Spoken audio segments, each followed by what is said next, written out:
공무원을 준비하려 하니 1년에 한 번의 기회만 있어서 부담스러웠고, 사기업을 준비하다 보니까 문과생은 직무마다 한두 명을 채용한다는 이야기로 시작부터 의욕을 잃었습니다. 막연하게 졸업 시점이 다가와서 취업을 해야만 한다고 생각하였지만 어떤 직무를 해야 할지 전혀 모르고 있었습니다. 결국 취업은 방향을 잃으며 고민하기 시작했습니다.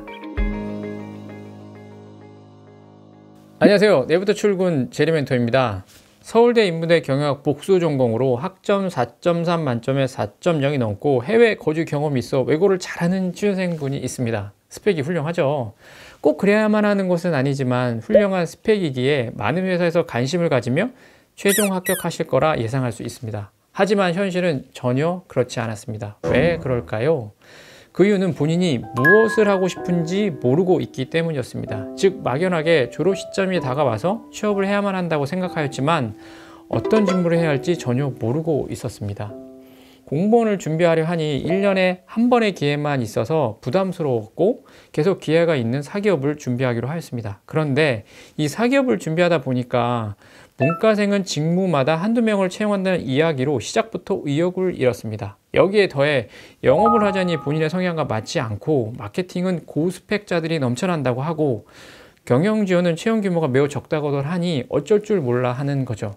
그래서 생각한 것이 은행과 같은 금융권이 많이 채용한다고 하여 준비하고 있으나 면접에서 밝은 인상이나 사교성을 엄청 요구한다고들 하니 또 겁이 나는 상황이었습니다. 결국 취업은 방향을 잃으며 소프트웨어 개발자 준비를 해야 하는 것이 아닌지 고민하기 시작했습니다.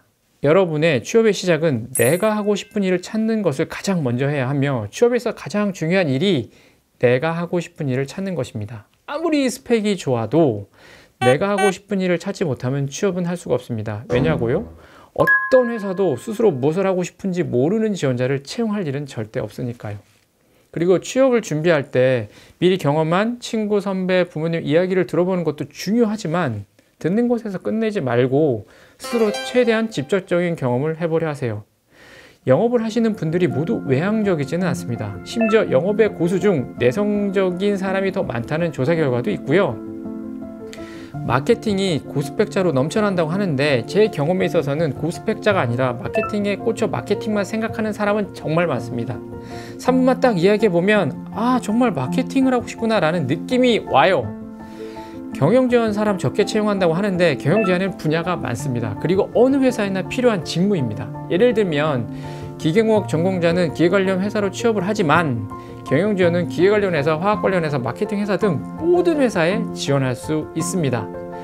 은행업만 밝은 인상과 사교성을 요구할까요? 아니요. 모든 직무가 밝은 인상이면 좋고 팀원을 일하기에 사교성을 요구합니다. 참고로 은행의 핵심 역량은 영업 역량입니다. 2020년 새해를 시작하며 꼭 원하는 일을 원하는 회사에서 하시길 원한다면 두 가지를 꼭 먼저 해보세요. 첫째, 내가 하고 싶은 일을 찾아보세요. 가장 하고 싶은 일을 못 찾겠다면 가장이 아니더라도 차선을 하고 싶은 일을 찾아서 리스트를 만들어 보세요. 공무원인지 사기업인지 정하고 공무원이면 어떤 기관에서 일하고 싶은지 우선순위를 정하세요.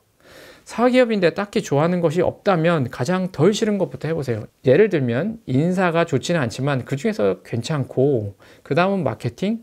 이게 새로운 생각하는 것이 부담스럽지 않아. 뭐 영업보다는 괜찮아. 영업은 아무리 생각해도 이거는 마지막. 둘째, 하고 싶은 일을 가능한 직접적으로 경험해 보세요. 인턴 또는 계약직이 가장 직접적이겠죠. 그 다음은 아르바이트 등이겠죠. 물론 관련 분야면 좋겠지만 관련 분야가 아니더라도 직무를 우선적으로 찾아서 경험해 보세요. 은행권에 서류 전형이 모두 탈락한 취준생이 한 분 계셨는데 어느 날 저한테 연락이 왔습니다.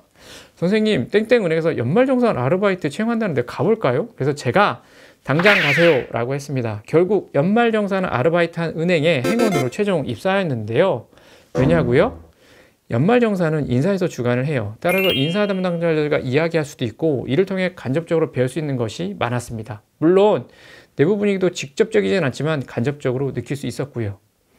2022년 하반기 취업을 목표로 하시는 분들은 2020년 상반기에 하고 싶은 일을 정하고 이를 간접 경험하는 시간으로 보내셔도 충분합니다.